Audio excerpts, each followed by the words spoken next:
Revivez la 4e saison du cycle Algérie-France, la voix des objets. Marche citoyenne d'aujourd'hui et d'hier. Ce cycle de rencontres interroge les relations qu'entretiennent depuis près de 2 siècles la France et l'Algérie, mais aussi leurs échos dans la vie actuelle de chacun des 2 pays. Cette saison 4, qui s'est tenue en février 2020, souhaitait mieux comprendre l'ample mobilisation pacifique que portait la population algérienne depuis février 2019, en évoquant les grandes manifestations démocratiques dont elle fut l'actrice au cours des 3 dernières décennies de la période coloniale.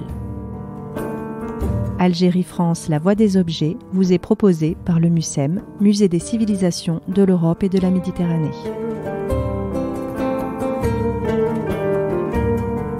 La reconquête publique de la rue. La population algérienne porte la mémoire d'une longue tradition de l'action publique de masse.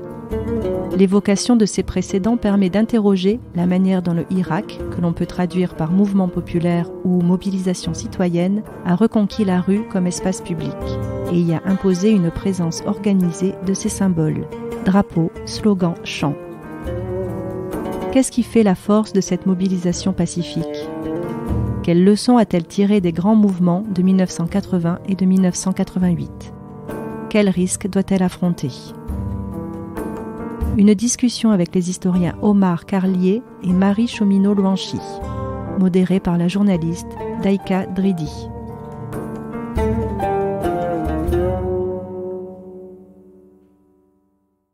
Bonsoir et merci d'être venu à cette première table ronde. C'est la première d'un cycle de 3 que nous consacrons au Hirak. C'est comme ça que nous appelons le soulèvement populaire qui a lieu en Algérie depuis le 22 février 2019. Je m'appelle Daïka Dridi, je suis journaliste, je vis et je travaille à Alger. Donc, je suis venue pour modérer cette table ronde qu'on va consacrer à l'histoire des mobilisations populaires en Algérie dans la lutte anticoloniale. Et c'est à la lumière de cette histoire-là qu'on essaiera de parler aussi du Hirak. Et pour cela, j'ai avec moi Omar Carlier, historien, professeur émérite à l'université Paris Diderot, spécialiste du Maghreb et de l'Algérie, et Christian Féline, qui est historien et qui est le concepteur de ce programme, de ces 3 soirées. La soirée d'aujourd'hui, on la consacre, on parlera du lieu, du Hirak aujourd'hui, mais aussi des manifestations qui ont eu lieu en décembre 60. On remontera encore plus loin, on ira jusqu'à 1919. Et je passe tout de suite la parole à Christian Féline qui va nous présenter ce cycle.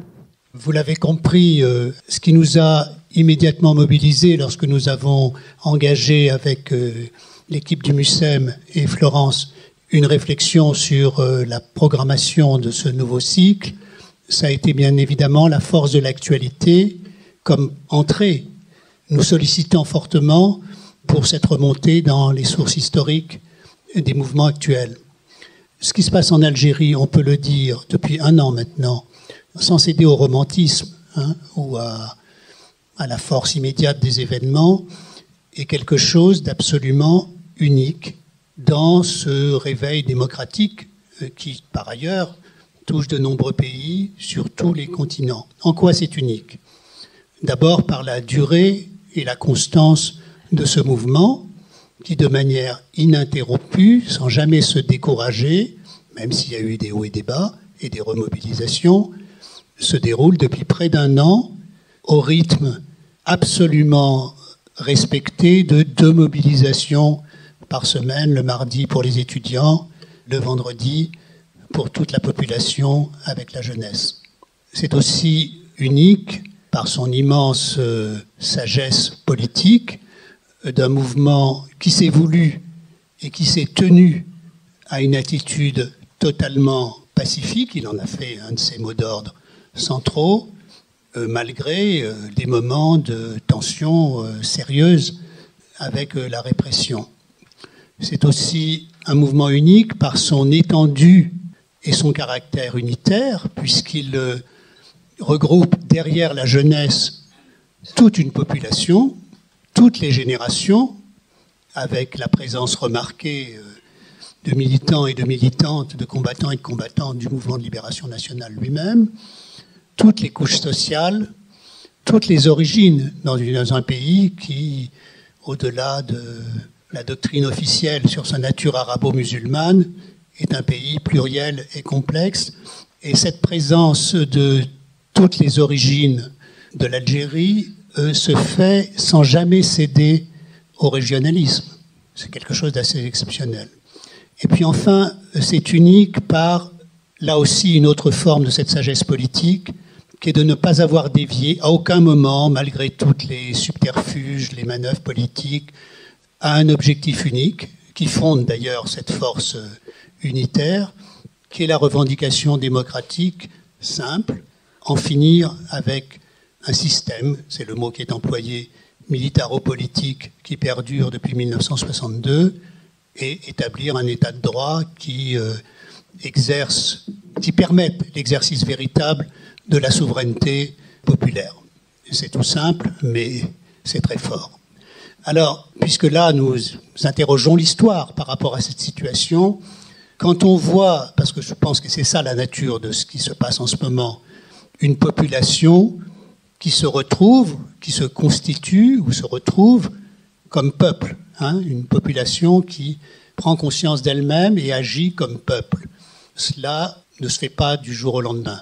C'est porté par la jeunesse, mais ce qui nous est apparu, et c'est l'objet de ce cycle, c'est qu'il y avait des racines extrêmement profondes dans une expérience que nous avons interrogée à travers cette forme de la mobilisation de rue et qui remonte sur un siècle d'histoire. C'est-à-dire, il y a eu des grandes dates de mobilisation démocratique dans l'Algérie indépendante.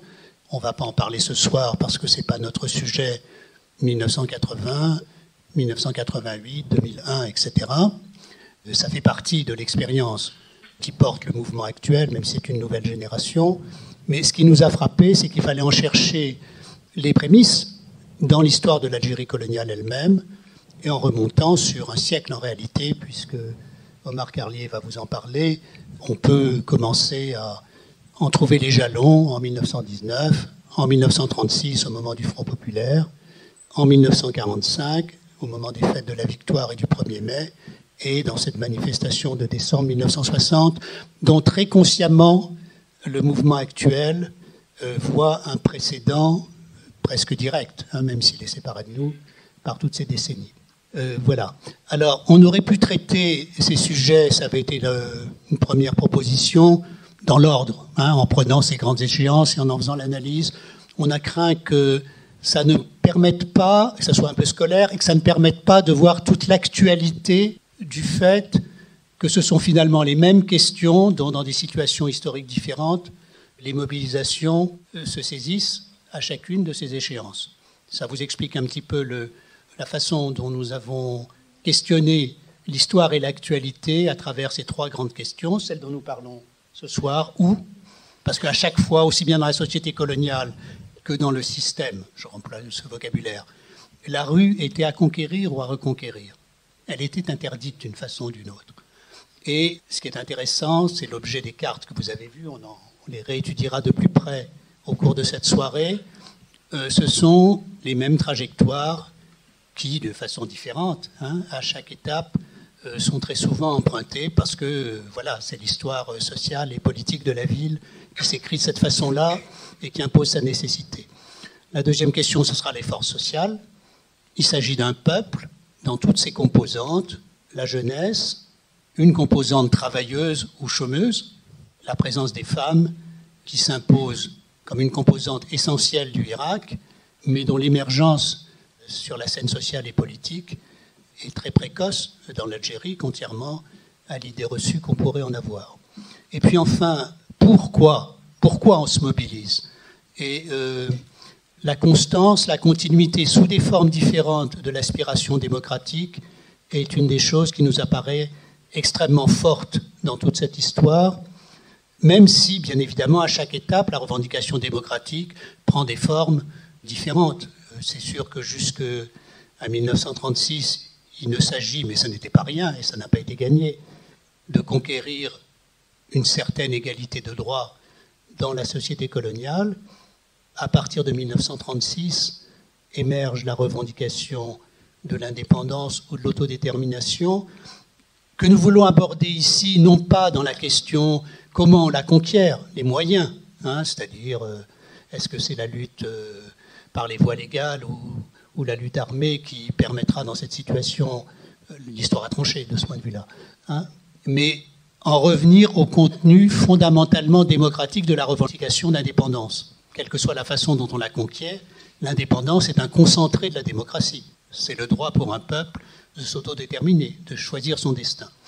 Et c'est dans ce sens que l'on voudra établir, retrouver la grande continuité d'aspiration démocratique qui jalonne toute l'histoire du peuple algérien. J'ai été un peu long, excusez-moi. Alors, plutôt que de toutes ces paroles, il nous a semblé que pour parler du Irak, le mieux c'était de voir des images. On va commencer directement, on va commencer non pas par l'histoire, mais par des images d'actualité très fraîches de vendredi, que j'ai filmé vendredi à Alger, à la manifestation hebdomadaire qui se passe à Alger. On va voir une vidéo.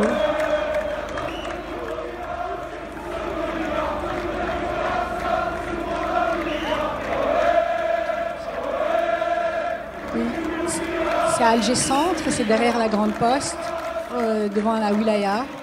Et ce sont les manifestants qui viennent de Bab el Oued. Et ils chantent.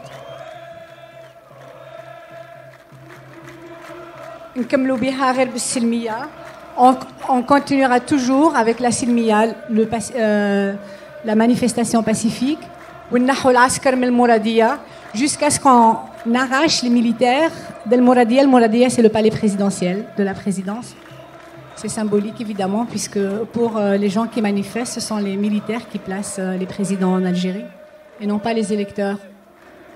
Donc, ce sont les manifestants qui arrivent de Bab el Oued, qui arrivent à Alger Centre. C'est l'avenue Aslah Hussein. J'ai filmé de la rampe, là où on voit les messieurs qui chantent aussi, de la rampe Mustafa Ben Boulaïd. Donc, Omar Khalé, vous allez nous parler, on va remonter très loin, on va remonter à 1919, mais avant, j'aimerais savoir, pour vous en tant qu'historien, ça vous fait quoi de voir ces images et de voir ce Hirak qui se passe en Algérie depuis presque un an maintenant? La puissance de l'événement inédit, je ne vois pas vraiment de précédent par rapport au Hirak, irréductible à ses causes, comme disent certains historiens. Peut-être est-il trop tôt pour le mettre au niveau de ces grands événements dont Braudel disait que des siècles après, il travaillait encore la mémoire des hommes, mais ce qui est probable, c'est qu'il structure un avant et un après. Et pour rebondir immédiatement sur ces images qui, d'une certaine façon, parlent par elles-mêmes, mais qui sont toujours à déconstruire, ce qu'on voit, c'est des corps, un corps collectif, un corps en mouvement, dans l'espace public qui s'affirme comme tel et qui est dans l'autodiscipline. Il n'y a pas un encadrement, donc dans une créativité ordonnée qui, par cette prise de la rue, de l'espace, dans ces lieux qui tous sont chargés d'histoire, qui ont une puissance symbolique intrinsèque, que l'on s'approprie, que l'on incorpore dans ce que j'appellerais, pardon pour l'expression peut-être un peu pompeuse, une cinétique et une esthétique. On la voit dans les corps, on la voit dans les symboles, on la voit, c'est une sorte de spectacle total. Il y a une théâtralité de la rue, il y a une scène de la rue, des hommes et des femmes enveloppés dans le drapeau qui devient vêtement, qui devient corps, et puis les chants, le vocal, et donc tout ce qui fait la symbolique dans la longue durée d'une manifestation civique. Et je dirais, en tant qu'historien qui en principe a vocation à rendre le passé intelligible, qu'il parle toujours au présent. Donc ce que je peux dire, c'est au présent. En tant que ce que je pense, ce que je dis et j'écris maintenant, c'est dans le temps présent et porté par cette puissance du présent. Mais en même temps, ce que je vois dans ces images mêmes, c'est le passé du présent. J'ai remarqué la photo de l'Arbi Ben Mehdi. Quel est l'homme de la guerre de libération plus symbolique que l'homme de la bataille d'Alger? Ce que je vois aussi, c'est dans cette dynamique collective, de la prise collective de la rue, de l'espace public, quelque chose qui vient de loin. On pourra peut-être remonter à 1919. C'est le présent du passé C'est peut-être la difficulté majeure de l'historien, rendre le présent du passé. Comment, à quelles conditions, qu'est-ce que sont ces acteurs, ces hommes et ces femmes en action qui ne connaissent pas le futur, qui sont dans le champ des possibles, en situation d'expérience, rien n'est gravé dans le marbre. Personne ne peut en 1919 savoir ce qui va se passer en 1936, ce qui va se passer en 1945, ce qui va se passer en 1960, mais on aura l'occasion, je crois. Alors justement, on va avec vous, grâce à vous, on va un peu parler des ancêtres du Hirak, si je peux m'exprimer ainsi. Vous commencez, vous situez ses origines à 1919. Est-ce que je peux savoir pourquoi ? Écoutez, il n'y a pas de commencement absolu en histoire. Oui. Mais disons, si je choisis 1919, c'est parce que je me suis intéressé à un type de mouvement social, de mouvement civique, de mouvement collectif puissant, qui prend une dimension nouvelle, qui a des caractéristiques nouvelles à partir de 1919. C'est-à-dire une après-guerre, la Première Guerre mondiale, qui est une guerre mondiale précisément, mais qui touche au premier chef, l'Algérie. Vous ne savez pas forcément que des centaines de milliers d'Algériens ont été impliqués directement en tant que soldats, en tant que travailleurs, et que plus de 20 000 d'entre eux y ont laissé la vie. Quelque chose de nouveau démarre en 1919 parce qu'il y a les modestes lois imposées à l'establishment d'Algérie par Clémenceau, et surtout parce que monte en puissance le mouvement ouvrier dans sa dimension syndicale, dans les conditions et les limites de l'Algérie coloniale de l'époque, mais parce que aussi, et pour la première fois, les journaux de l'époque le signalent, on voit des, entre guillemets, musulmans, des indigènes, entre guillemets, rejoindre ce cortège. C'est le 1er mai où se trouve, et je dirais ce ne sera pas toujours le cas par la suite, en conjonction des Européens et des Algériens. Je laisse de côté les catégories classificatoires. Bon. Donc des Algériens et des Européens ensemble, derrière des mots d'ordre communs, avec des symboles communs, le drapeau rouge, des hymnes communs, la Marseillaise, mais aussi l'Internationale, et toute une mobilisation collective qui s'empare de la ville, qui traverse la ville, qui fait des lieux publics des lieux qu'on s'approprie, que l'on défie, d'un bout à l'autre d'Alger, puisque je me limite en réalité au 1er mai, tel qu'il se déroule dans la ville capitale décisive, par l'effet même de capitale. C'est à Alger que se trouve le cœur des choses, d'une certaine façon. Donc, un 1er mai, 2 1er mai, 1919 et 1920, avec cette présence nouvelle, distinctive, qui étonne la presse de l'époque, même la plus conservatrice, la plus modérée, bien obligée, vous voyez, ici. Alors, vous lisez de Bellecour à la Casbah et retour, sur la place du gouvernement, qui a été le premier centre historique de l'Alger colonial. Et vous voyez d'ores et déjà un saut que je peux faire avec les images que vous avez vues tout à l'heure, c'est qu'on est d'un espace populaire, prolétaire, qui va rejoindre la place du gouvernement au pied de la Casbah, donc la vieille ville historique, également dans ses couches populaires, et faire retour au point de départ. Vous voyez, rue de Lyon, c'est là où a longtemps habité le jeune Camus, et derrière Bellecour, c'est la banlieue industrielle qui va se développer sud-sud-est jusqu'à Hussein-Dey, jusqu'à Maison Carrée, Harrach, et aussi avec un lieu majeur qui est le stade municipal. Souvent, on va démarrer du stade municipal et terminer au stade municipal après ce grand circuit, et donc où le défilé fait lien avec le meeting et donc les grands orateurs de l'époque qui, au nom de la classe ouvrière, du prolétariat, vont prendre la parole. Et donc, pour vous, les 1er mai, à partir de 1919, sont un peu le début de ces grandes mobilisations dans la rue en Algérie. Mais il y a une autre date aussi qui est très importante pour vous, et c'est 1936. Oui. Pourquoi ? C'est une nouvelle dimension, c'est une nouvelle configuration, c'est aussi un nouveau contexte. 33-34, on sait ce qui se passe ailleurs. c'est l'arrivée d'Hitler au pouvoir. En France, c'est février 1934, c'est l'amorce du mouvement populaire qui va donner lieu au Front populaire. Et dans le contexte algérien, il y a une corrélation sans précédent entre une mobilisation populaire dans la société européenne, dans la société entre guillemets pied noir avant la lettre, plus complexe qu'on ne le dit généralement, et qui fait sa jonction avec le Congrès musulman. Et le Congrès musulman, comme le Front populaire, c'est le premier grand mouvement de masse dans l'histoire de l'Algérie contemporaine. Il n'y a pas de cette dimension ailleurs. Cette jonction, conjonction, qui va se dire, s'exprimer par le 1er mai, qu'il faudrait penser en réalité, à mon avis, en couple avec le 14 juillet, qui est une autre dimension de la fête civique, de cette liturgie politique qui a repris corps avec la Troisième République. Et donc, un itinéraire, un circuit qui est à peu près comparable, mais qui se traduit par une dimension de masse beaucoup plus grande, par cette conjonction exceptionnelle. Il n'y aura pas d'autre à ce niveau, avec cette intensité entre Européens et musulmans, et avec cette intervention distinctive au cours de ce processus d'un personnage politique qui prend une dimension nouvelle en arrivant à Alger et qui perturbe le grand meeting du stade municipal en la personne de Messalihaj, qui a une continuité le 2e 1er mai, de cette conjonction entre Front populaire et Congrès musulman.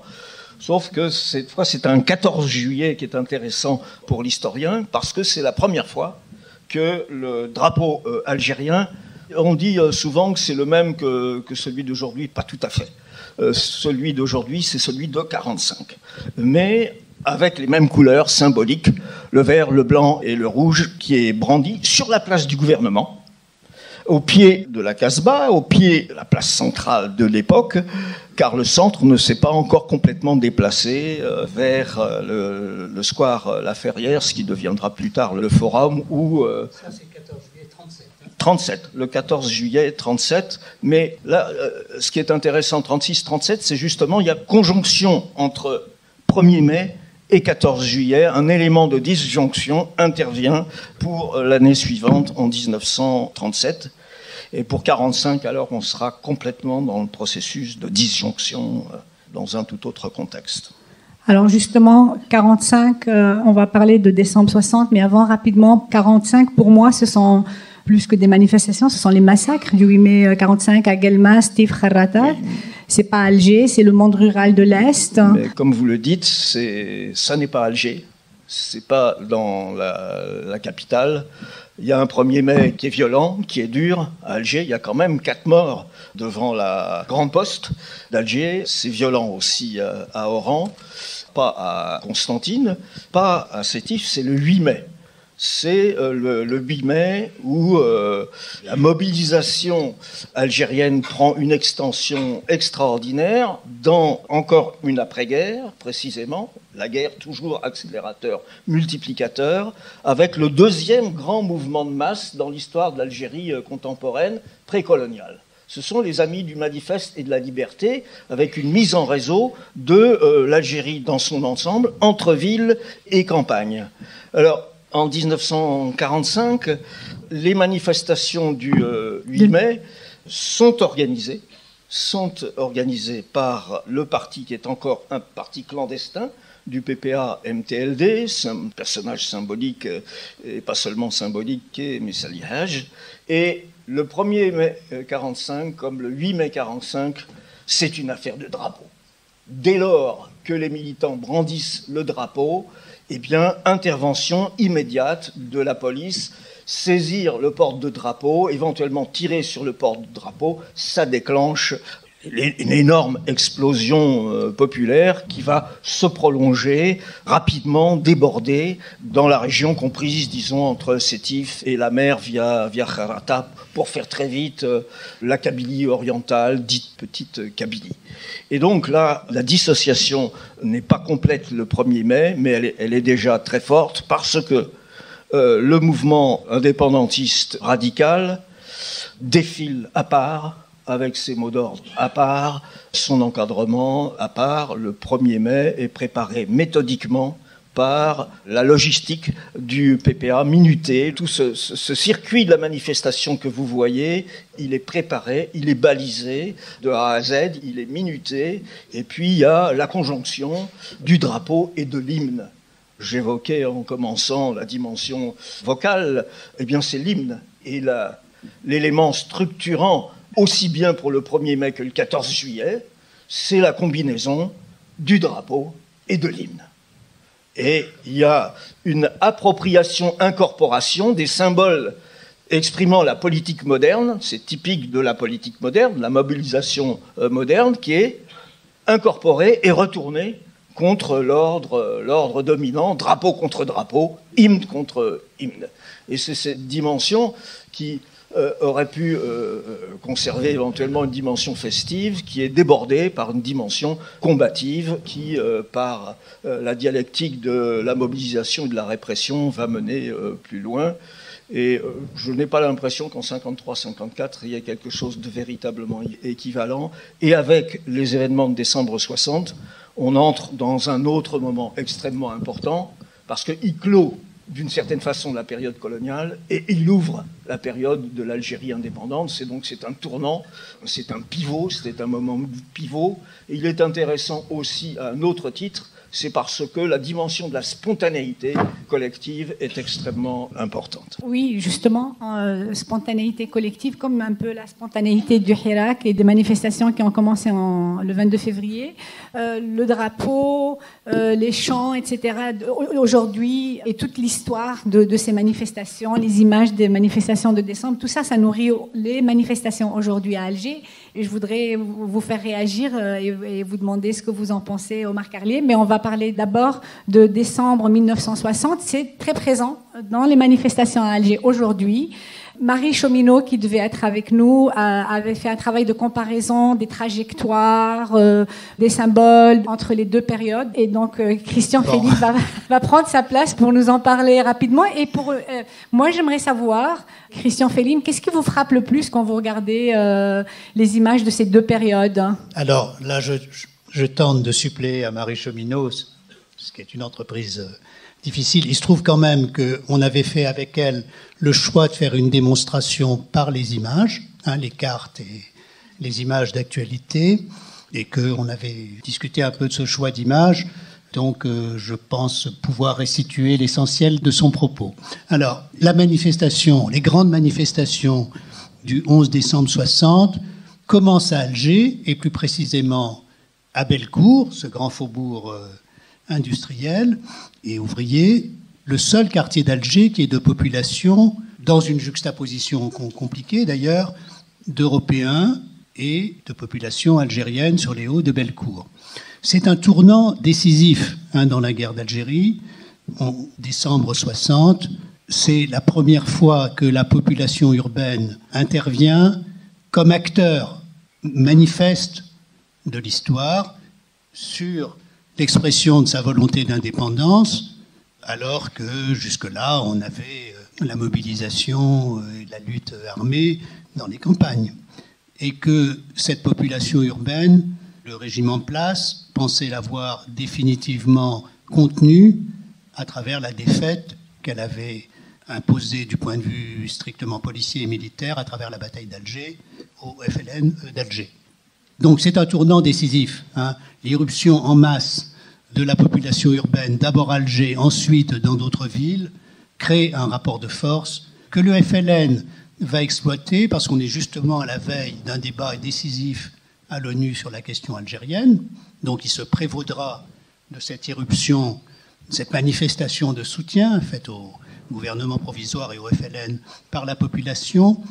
Mais s'il récupère ensuite dans son action politique et dans la légende nationale cette manifestation, qui de toutes celles qu'on parle est la seule dont des personnes vivantes, encore vivantes, l'ont vécue. Donc, ce qu'elle soit aussi présente aujourd'hui, c'est parce qu'elle est décisive et que le témoignage de la mémoire en est encore porté par des personnes. En réalité, c'est une manifestation très largement spontanée qui intervient dans une situation très particulière. De Gaulle qui a pris le pouvoir en 1958, porté par la population européenne d'Algérie, qui attendait de lui, qui perpétue l'Algérie française, a, en 1959, compris la nécessité et annoncé l'autodétermination, et a provoqué, il y a donc une rupture très profonde avec la population européenne d'Algérie, qui se traduit par les barricades en début 1960, et qui, lorsqu'il annonce en décembre son intention de revenir à Alger, provoque des manifestations, l'appel à la grève de la part de la population européenne. Donc, il y a des heurts et des provocations à l'égard de la population algérienne qui, le 11 décembre, descend, ça commence à Bellecour, descend des hauteurs de Bellecour, c'est-à-dire à la fois les cités de Pouillon, Dar el Massoul, Dar el Saada, les bidonvilles, le Clos Salambier, etc., descend dans le quartier de Bellecour, la rue centrale européenne, la rue de Lyon. Il y a des heurts, des affrontements très meurtriers avec la police, des départs de feu, etc. Ce n'est pas l'Irak, hein, c'est un affrontement, c'est un affrontement urbain. Et il y a d'autre part une autre manifestation qui est également bloquée par la police, avec descente de la population de la Casbah, avec beaucoup de femmes, et qui est bloquée sur la place du gouvernement. Donc, dans cette carte, vous voyez, c'est intéressant, il y a au centre les manifestations européennes qui sont entre le tunnel des facultés, la Grande Poste et le bâtiment des facultés. C'est l'épicentre actuel du Irak, le point de rendez-vous des manifestants qui viennent soit de Bab el-Oued, soit de Bellecour, soit de l'ensemble de la ville. À cette époque, cette centralité, c'est la ville européenne. C'est une ville qui est, pour ainsi dire, interdite à la population algérienne, en dehors des femmes de ménage qui vont chez les Européens. Bon. Et en revanche, la Casbah, quartier indigène, comme on disait à l'époque, et Bellecour, faubourg populaire de population mêlée, empruntent des trajets, et le Irak, finalement, réinvestit tout cet espace, unifie ces trajets. Les manifestations du Irak, toute une partie vient de Bab el-Oued, l'autre vient de Bellecour en passant par la place du 1er mai, qui est l'espèce de place de la Bastille, on peut dire symboliquement, de tous les mouvements en Algérie, empruntent la rue Assiba Ben Wali et se retrouvent, font leur jonction à la Grande Poste. Alors ça, c'est pour la géographie, donc c'est très important de sentir cet investissement de la géographie sociale et urbaine par les mouvements populaires successifs. Voilà, donc on a vu tous ces grands drapeaux très impressionnants. C'est des drapeaux en noir de photos en noir et blanc, des héros de la guerre de libération, beaucoup de Hassiba Ben Bouali, Didouche Mourad, Arbi Ben Mhidi, comme l'a reconnu tout à l'heure Omar Carlier. On a l'impression que les manifestants aujourd'hui utilisent, reprennent et redéploient l'histoire du pays contre le pouvoir, le régime en place. Comment vous, Omar Carlier, comment vous lisez, qu'est-ce que vous pensez de cette utilisation de l'histoire par les hirakistes aujourd'hui en Algérie? Eh bien, plusieurs générations sont présentes dans le Hirak. Donc elles n'ont pas la même expérience historique, elles ne sont pas dans la même situation mémorielle. Comme le disait tout à l'heure Christian, une partie de celles et ceux avec cette présence distinctive une fois de plus des femmes, et sur plusieurs générations, voilées, non voilées, etc., c'est aussi dans une toute autre Algérie. L'Algérie de 2019, ça n'a rien à voir avec celle de 1960, qui n'avait rien à voir avec celle de 1919, il y a des différences énormes de contexte à de multiples égards. Je pourrais brièvement donner quelques critères des plus simples, de type démographique, de type culturel, de type politique. Et donc, pour ceux qui ont entre 15 et 20 ans, qui sont dans le Hirak, cela passe par une projection, une construction qui passe par des canaux de représentation du passé, parce que les anciens parents et grands-parents ont pu en dire, parce qu'ils ont appris dans les manuels, par ce qu'ils ont vu au cinéma, par ce qu'ils ont vu dans les actualités, par ce qu'ils ont vu à travers différents supports. Mais ce qui m'a frappé à plusieurs reprises, avant même le moment du Hirak, c'est que certaines images particulièrement puissantes continuent d'avoir une vie, une intensité extrêmement forte. chaque fois qu'on repasse le film de Pontecorvo, Oui. la bataille d'Alger, il y a une émotion individuelle, collective, qui traverse toutes les générations. Celles justement qui ont vécu cette période et toutes celles qui se sont succédées jusqu'à ce jour, puisque une population encore très jeune, même si elle vieillit, elle est menacée à son tour, j'allais dire, pardon pour ceux qui ont mon âge, de gérontocratie, et ben, ils ne connaissent rien d'autre que Bouteflika. Chadli, c'est les parents. C'est la préhistoire. Voilà. Et en même temps, donc, il y a cette présence très forte. Il y a un imaginaire de la nation qui se libère, qui conquiert sa souveraineté et qui est au défi d'une deuxième. L'idée de la répétition, réinventer, se réinventer collectivement la première indépendance et la deuxième indépendance à conquérir. Ça revient, je crois, dans des mots d'ordre, des slogans d'aujourd'hui. Oui, il y a des slogans où... Mais je crois que la marche elle-même est chargée d'histoire, consciemment chargée d'histoire. Oui. Quand on est devant la Grande Poste, quand on est sorti du tunnel des Facs, qu'on est sur la place Odin, ça sonne très, très, très fort. On n'est pas dans une rue indifférente. On est dans la vieille centralité coloniale et on est dans le problème du présent. C'est un des mots structurants. Donc, on habite historiquement cet espace public à reconquérir en termes de liberté collective. Et, je dirais reconstruire une présence au collectif dans un passé, un présent et un futur. Il y a une dimension, il y a un horizon espérance. Il y a une dimension de l'utopie mobilisatrice qui est présent. On retrouve des mots d'ordre anciens, réactivés, réinventés. Lesquels ? Les élections libres, oui. La constituante. Oui, oui. Vous savez, la constituante, souveraine, sans distinction de race et de religion. Ça a été le mot d'ordre fondamental de l'aile marchande du mouvement patriotique algérien, du MTLD. Et quand autrefois je faisais mes enquêtes de terrain, ça revenait spontanément dans la bouche des anciens constituantes souveraines, sans distinction de race ni de religion. Quelque chose de ce passé ancien revient très présent, en compagnie des images les plus fortes, des icônes les plus fortes, avec ceux du passé, mais aussi ceux du présent. On a vu quand même pas mal de portraits de jeunes qui sont sortis de la mouvance du Hirak. Il n'y a pas que Ben Mhidi. Non, c'est ça qui est impressionnant, c'est-à-dire on voit ces grands drapeaux flotter avec Hassiba Ben Boualid et Douche Morad, mais aussi il y a les photos des détenus du Hirak.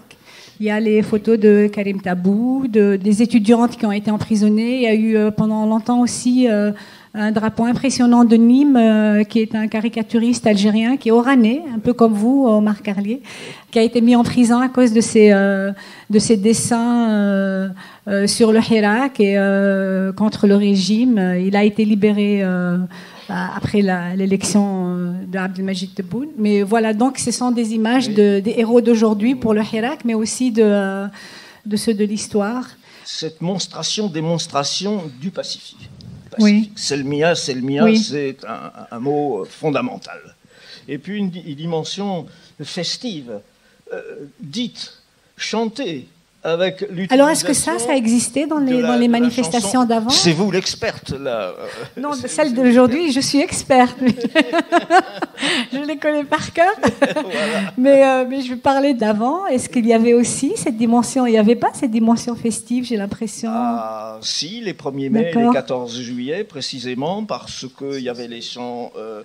La Marseillaise a été longtemps un chant révolutionnaire, par excellence. Et puis l'international. Et puis on a vu à certaines périodes des chants de 89 revenir. 89, non, et dans la symbolique, on voulait vous montrer quelques images de quelque chose qui est symboliquement et dans la mémoire collective extrêmement fort et plein de joie. C'est les manifestations de juillet 62, c'est-à-dire les manifestations de l'indépendance, qui bien évidemment là sont des manifestations d'allégresse et de conquête directe de la centralité. Les photos les plus célèbres, c'est devant la Grande Poste. Bon.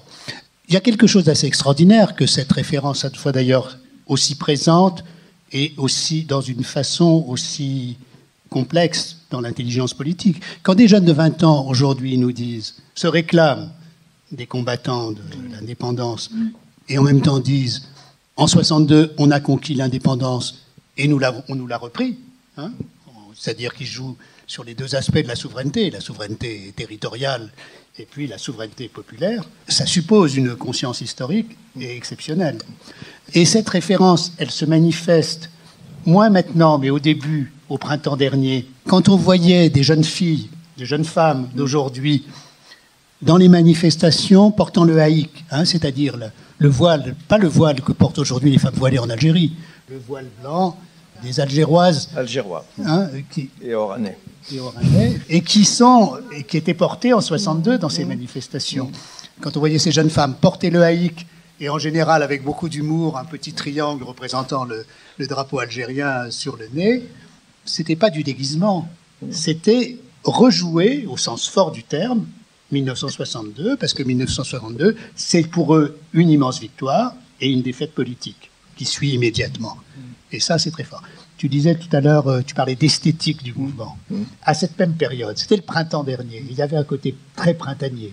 Les manifestations de mars-avril, il y avait ce mot d'ordre qui pourrait sembler frivole, hein, mais qui est plein de force et de beauté de la part de jeunes gens et de jeunes femmes de 20 ans. Faites-vous beau pour la manif, tout le monde vous regarde. Ça dit énormément de choses. C'est des jeunes à qui on n'a rien donné, à qui on a tout pris, qui n'ont pas de travail, pas de respect, qu'on a enfermés dans l'image de ceux qui ne pensent qu'à monter sur un radeau pour se noyer en mer. Hein. Ils ont la beauté de la jeunesse et ils savent que le monde entier les regarde. Et c'est vrai, ou devrait les regarder. Faites-vous beau pour la manif, le monde entier vous regarde. Alors, juste avant de terminer, je voudrais vous poser une question parce que justement cette présence de l'idée de istiqlal, indépendance, reconquête de l'indépendance par les citoyens algériens, elle a été critiquée par des gens qui ne sont pas forcément dans le pro-régime en Algérie, parce que pour eux, c'était une comparaison absolument qui n'a aucun lieu d'être entre l'État algérien indépendant et la France coloniale en Algérie. Bon, pour moi, évidemment, les manifestants ne font pas ce parallèle, mais qu'est-ce que vous en pensez, vous, Omar Carlier ? Je disais, c'est une toute autre Algérie, c'est un tout autre contexte.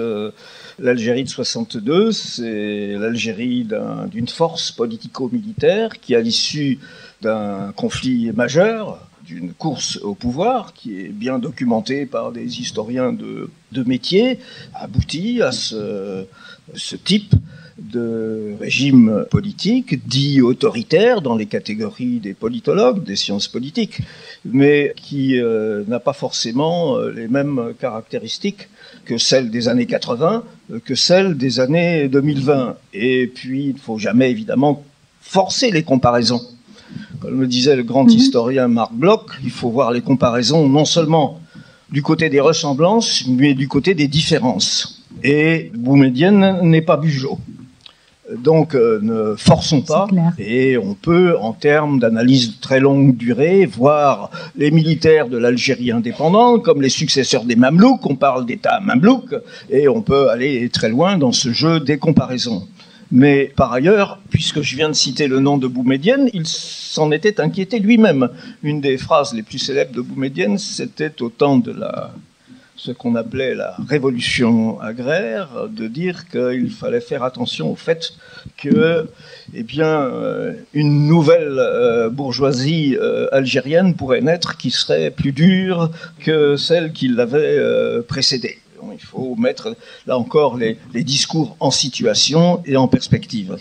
Et il est quand même difficile d'assimiler telle quelle l'armée coloniale et l'armée algérienne sortie de ces temps de guerre, je rappelle quand même l'une des plus longues et les plus dures de l'histoire contemporaine et du processus de décolonisation. Oui, aux comparaisons, elles sont indispensables à condition qu'elles soient maîtrisées dans toute leur complexité et leur dimension. Voilà. Merci beaucoup pour ces précisions. J'aimerais accueillir ici Mehdi Laifaoui. Bonsoir Mehdi. Alors, Mehdi Laifaoui, vous êtes auteur-compositeur. Vous aimez faire des allers-retours entre des sonorités maghrébines et africaines, même si pour moi c'est un peu la même chose, mais vous êtes parmi les heureux élus qui ont fait partie de la troupe de Ma'alem Ben Aïssa du Gnawa algérois. Vous avez fait d'autres albums, notamment en 2014, vous avez fait l'album, vous avez sorti Vers des docks et des quais, mais depuis 2007, vous êtes sur un projet musical plus personnel que vous avez appelé Trab Project. Mais je voulais vous poser une question, puisqu'on parle de Hirak. Vous avez aussi fait partie d'un collectif d'artistes algériens qui au premier mois, je pense, c'était en mars. Moi, c'était en février même, c'était juste à la fin février. Voilà, avait fait une chanson qui s'appelle Libérer l'Algérie. Est-ce que je peux savoir pourquoi vous avez participé à cette chanson? Je pense que tout le monde est d'accord pour dire que bon, c'est un acte de citoyen et d'artiste déjà. On m'a appelé, on m'a dit voilà, j'étais très heureux de le faire et fier. Et à un moment donné, ce qui se passait en Algérie, tout le monde le disait. On se parlait entre nous et tout ça, et c'est bon, on est arrivé à la fin, on ne peut plus accepter quoi que ce soit. Donc moi, je voulais dire un truc par rapport à ce que vous avez dit. Oui. Je voulais dire que le peuple algérien a toujours assumé son rôle. Et c'est plutôt les politiques et l'élite qui n'a pas fait le nécessaire après. Dans les années 90 ou même après l'indépendance, ou même maintenant, on attend vraiment que l'élite soit là, présente, et essaye vraiment de donner les solutions et non attendre que le peuple... voilà. Parce que nous, on dit « tnahaouga », mais je pense qu'il y a un autre langage politique et intellect pour donner des solutions. Exactement, pour donner du contenu à ce slogan. Merci.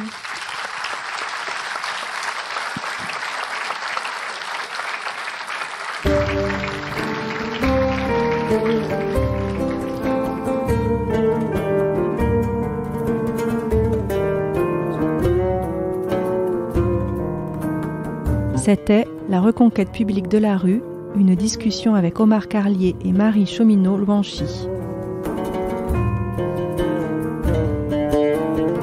Un podcast de la série Algérie-France, La Voix des objets, proposé par le MUCEM. Pour en savoir davantage, rendez-vous sur mucem.org. À bientôt.